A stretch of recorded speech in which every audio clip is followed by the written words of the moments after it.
بسم اللہ الرحمن الرحیم اللہم صلی علی سیدنا مولانا محمد و علی آلہ و صحبہ وبارک وسلم۔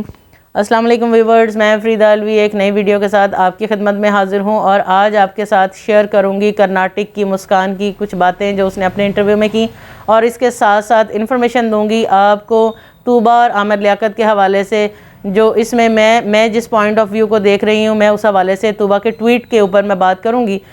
کیونکہ بہت عرصے سے یہ چہمگوئیاں کی جا رہی تھیں ان کی طلاق کے حوالے سے، لیکن میں اصل میں حقیقت کیا اور یہ کہانی کہاں تک پہنچی ہے اس حوالے سے بات کریں گے۔ تو جی ہاں، پہلے بات کرتے ہیں کرناٹک کی مسکان کے حوالے سے، جس نے مسلمانوں کا سر فخر سے بلند کر دیا۔ اس سے پہلے کہ میں اس کے بارے میں ڈیٹیل بتاؤں، اپنے نئے ویورز کو کہوں گی کہ میرے چینل کو سبسکرائب کر کے بیل کے آئیکن کو پریس کر دیں تاکہ ہر نئے آنے والی ویڈیو آپ تک بر وقت پہنچ سکے۔ جی ہاں، مسلمانوں کے لیے ایک فخر کا نشان اللہ اکبر، اور اس نعرے کو بلند کیا مسکان نے اس وقت جب جے شری رام کے نعرے لگ رہے تھے، اور تقریباً کم و بیش اس نے خود اس اپنے انٹرویو میں بتایا کہ تقریباً 40 لڑکے اس وقت اس کو ٹارچر کرنے کے لیے اس کے پیچھے مجمع کی صورت میں تھے، اور وہ اکیلی تھی۔ جی، وہ جب اپنے کالج پہنچی تو اس نے اپنی اسکوٹی کھڑی کی، اور اسکوٹی کھڑی کرنے کے بعد جب وہ کالج کے اندر انٹر ہونے کے لیے اس کے پارکنگ کے بعد جانے لگی، تو ان لڑکوں نے، جس میں سے بہت سارے لڑکے باہر کے تھے یعنی کہ آؤٹ سائڈرز تھے اور کچھ لڑکے کالج کے تھے، انہوں نے مل کر نعرے لگانا شروع کر دیا کہ برقع پھاڑو، برقع پھاڑو، برقع اتارو، اور یہ اس طرح کے جب نعرے لگائے تو انہوں نے اپنے ساتھ اپنے سکارف لہرانے شروع کر دیے اور جے شری رام کے نعرے شروع کر دیے۔ تو یہ لڑکی مسکان کہتی ہے کہ پہلے میرے دل میں ایک بہت ڈر تھا کہ میں اتنے لوگوں کا کیسے مقابلہ کروں گی، لیکن جیسے ہی انہوں نے جے شری رام کہا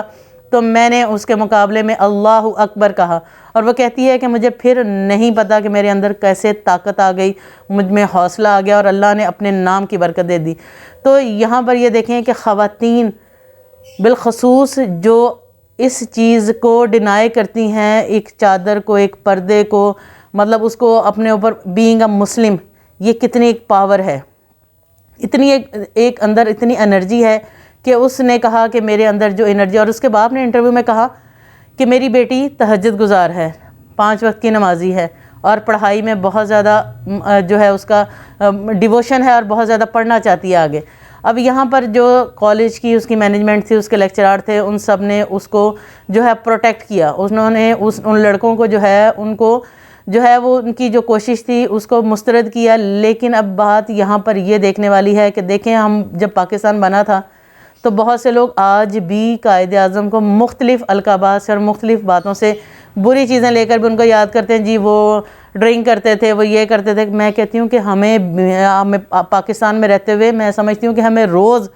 اللہ رب العزت کا شکر ادا کرنے کے بعد قائد اعظم کو دعائیں دینی چاہیے، علامہ اقبال کو دعائیں دینی چاہیے کہ جنہوں نے اتنی کوشش کی، اور آج ہم پاکستان میں بیٹھے ہیں۔ دیکھیں اتنی میجورٹی میں وہاں مسلمان ہونے کے باوجود آئے دن مسلمانوں کے ساتھ کیا سلوک کیا جا رہا ہے۔ یہ پاکستان ہمارے لیے بہت بڑی نعمت ہے، اور مسکان نے اپنے انٹرویو میں یہ کہا کہ مجھے فخر ہے کہ مسلمان ہوں، اور میں اس چیز کو کبھی بھی جو ہے نا، اس نے یہاں پر یہ کورٹ میں جو ہے یہ دائر کر دیا مقدمہ کہ ہمیں کالجز میں جو ہے آزادی ہونی چاہیے، اور کوئی بھی ہندو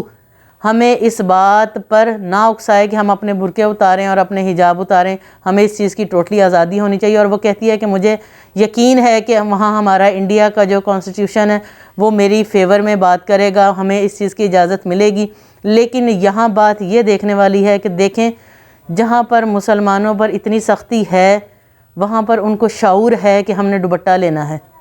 ہم نے اپنے آپ کو چھپانا ہے، اپنے جسم کی پردہ جو اللہ رب العزت نے ہمیں قرآن میں بتایا ہے اور جو احادیث مبارکہ سے ہمیں پتہ ہے، اس کو ہم نے کیسے لاگو کرنا ہے، اور وہاں وہ اس طرح کر رہی ہیں۔ اور جہاں مسلمانوں کو آزادی ہے کہ وہ جب چاہیں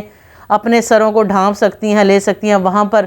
90% میں سمجھتی ہوں کہ اب تو بڑی 70 to 80% جو خواتین ہیں ان کے سر ننگے ہی نظر آتے ہیں۔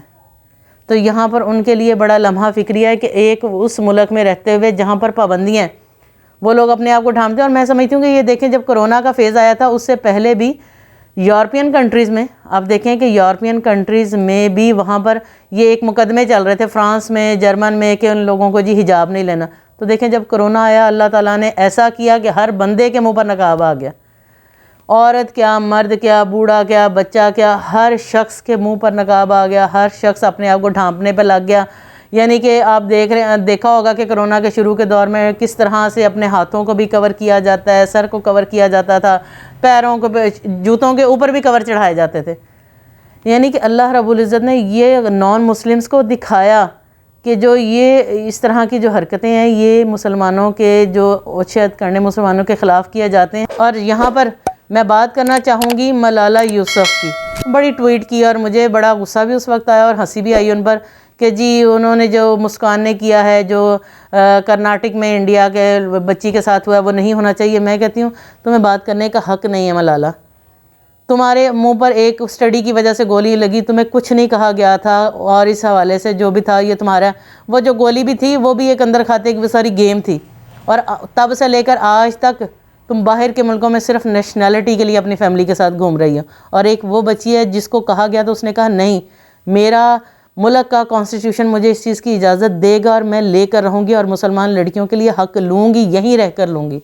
اس نے وہاں کہیں باہر کی نیشنلٹی کے لیے اپلائی نہیں فوراً کر دیا، اس نے کہیں باہر دوڑنے کا جو ہے نا وہ انڈیکیشن نہیں دے دیا۔ اگر ملالہ علاج کے لیے باہر تم علاج کے لیے گئی تھی تو تم علاج کے بعد واپس آتی تو تب پتہ چلتا کہ تمہارے اندر کتنی جرأت ہے اور تم کتنا جو ہے being a girl, being a woman, عورتوں کے لیے کیا کر سکتی ہو۔ وہاں بیٹھ کر اس طرح کی باتیں تو ایسی کی جا سکتی ہیں۔ یہ فخر ہے مسکان مسلمانوں کے لیے ہے، اور اس کے نعرے نے ثابت کر دیا کہ جو اللہ اکبر کا نعرہ ہے یہ انسان کی قوت ہے، انسان کے اندر جرأت پیدا کرتا ہے، اور ہماری جرأت اس اللہ اکبر کے نعرے میں ہے۔ تو جی مسکان کے اس جرأت مندانہ فیصلے کے بعد میں بات کرتی ہوں عامر لیاقت اور طوبیٰ کے ریلیشن کے حوالے سے۔ تو عامر لیاقت صاحب نے جو پچھلے دنوں کافی دنوں سے یہ ان کے چلا آ رہا تھا کہ جی طوبیٰ سے ڈائیورس ہوگی، نہیں ہوئی، لیکن ان کی حال ہی میں کل جو ہے طوبیٰ نے ٹویٹ کر دی ہے کہ ہماری اور عامر لیاقت کی جو ہے وہ پراپر طریقے سے سپریشن ہو چکی ہے، ہمارا رشتہ ختم ہو گیا۔ اور اس کے ساتھ ہی اس نے دعا کے لیے کہا کہ آپ لوگ سوچ نہیں سکتے میں کس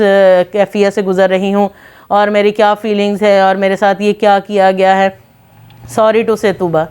یہاں پر میں طوبیٰ سے معذرت کے ساتھ یہ کہنا چاہوں گی کہ ابھی چند دن کے ساتھ کے بعد آپ کی یہ فیلنگز ہیں، تو کبھی آپ نے سوچا ہے کہ جس پہلی عورت کو آپ نے اس طرح سے کیا، اس کو اس کی زندگی سے نکالا، اور وہ 2 بچے جنہوں نے اپنے باپ کو کھو دیا آپ کی وجہ سے، کبھی آپ نے تب محسوس کیا تھا کہ ان کی کیا فیلنگز ہوں گی، وہ نورین کیا سوچتی ہوگی؟ اس کی جو ایک لمبا عرصہ کم از کم 20+ ایئرز ان کا ساتھ تھا، اس ساتھ کے بعد ان کی کیا فیلنگز تھیں؟ آج آپ کے ساتھ بیتی ہے تو آپ کو یاد آ گیا اپیل کرنا، اپنی ٹویٹ میں کہنا کہ آپ لوگ سمجھیں کہ میں کس کیفیت سے گزر رہی ہوں۔ آپ کس کیفیت سے گزر رہی ہیں؟ آپ کا تو بیبی بھی نہیں ہے، آپ کے پاس کوئی ذمہ داری نہیں ہے، آپ کے جو ہے وہ آج ادھر ہے تو کل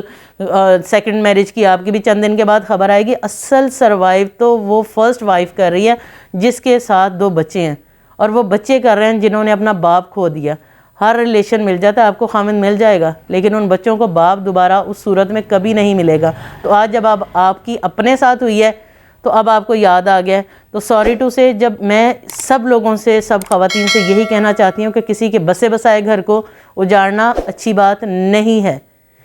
اپنے گھر کو بسانے کے لیے دوسروں کا گھر نہیں اجاڑتے۔ اور یہاں پر میں بات کروں گی اب پھر عامر لیاقت صاحب کی۔ مجھے تو اب یہ سمجھ نہیں آتا کہ عامر لیاقت صاحب کو کیا کہیں، کوئی علامہ جو ہے ان کو اسکالر کے مذہبی اسکالر کہہ دیں، ان کو گیم جو ہے وہ گیم شو چلانے کے لیے جو ہے ہوسٹ وہ ہیں وہ کہہ دیں، ان کی کچھ سمجھ سے باہر ہے۔ سمجھ نہیں آتی کہ ان کو جو ہے وہ کیا ان کے اندر وہ ہے چیز جو ان کو جو ہے نا وہ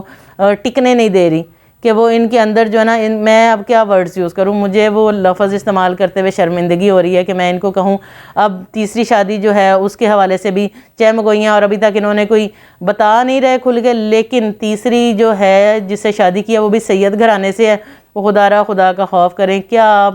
جو ہیں اس طرح کے کاموں میں لگ گئے ہیں؟ اب یہ سوچیں، بلکہ عامر لیاقت صاحب آپ کے ساتھ تو جو آتی ہیں وہ آپ کو چھوڑ بھی جائیں گی، ان کی زندگی بن جائے گی، طوبیٰ کی لائف بن جائے گی، تیسری کی بھی بن جائے گی۔ کبھی آپ نے سوچا کہ آپ کا بڑھاپا کیسے سپینڈ ہوگا؟ آپ اپنے بچوں کے بغیر بڑھاپا کیسے سپینڈ کریں گے؟ تو کچھ خدا کا خوف کریں، کچھ آپ جو علم کی باتیں، دین کی باتیں لوگوں کو بتاتے تھے، کبھی اپنی زندگی کے اوپر بھی ان کو لاگو کریں، اور اس طرح کی اوچھے ہتھ کنڈے چھوڑ دیں، اب آپ کو اتنے لوگوں کی جو ہے وہ اتنی جو ہے بددعائیں کیوں لینی ہے؟ اب طوبہ کے دل سے بھی ظاہر ہے جو نکلتی، جو اس نے کہا ہے وہ فیلنگز ہم سمجھ سکتے ہیں۔ تو ایٹ دا اینڈ میں یہی کہوں گی کہ ہمیں دوسروں کے لیے کچھ نہ کچھ اچھا کرنے کی کوشش کرنی چاہیے، دوسروں کے راستے میں رکاوٹ نہیں بننا چاہیے، دوسروں کی لائف کو ڈسٹرب نہیں کرنا چاہیے۔ تو میں مسکان کو سلیوٹ پیش کرتی ہوں کہ اس جیسی جرأت مندانہ اپنا حوصلہ رکھنے والی لڑکی جس نے اپنے حق کے لیے اپنے ملک میں رہ کر لڑنے کا فیصلہ کیا، اور اس کے ساتھ ساتھ عامر لیاقت صاحب کو کہوں گی کہ وہ ہوش کے ناخن لیں، اور طوبہ سے کہوں گی کہ ان کو اپنی فیلنگز کے ساتھ اب سمجھنا چاہیے کہ عامر لیاقت کی پہلی بیوی کی فیلنگز کیا تھیں اور ان کے بچوں کی فیلنگز کیا تھیں۔ تو اس کے ساتھ ہی مجھے اجازت دے، اگلی ویڈیو تک کے لیے، اور آپ کی جو رائے ہے طوبہ کے حوالے سے، عامر لیاقت کے حوالے سے یا مسکان کے حوالے سے کمنٹس میں ضرور شیئر کریں، اور اس کے ساتھ ساتھ مجھے اجازت دیں۔ ہنستے رہو، وسدے رہو، فی امان اللہ۔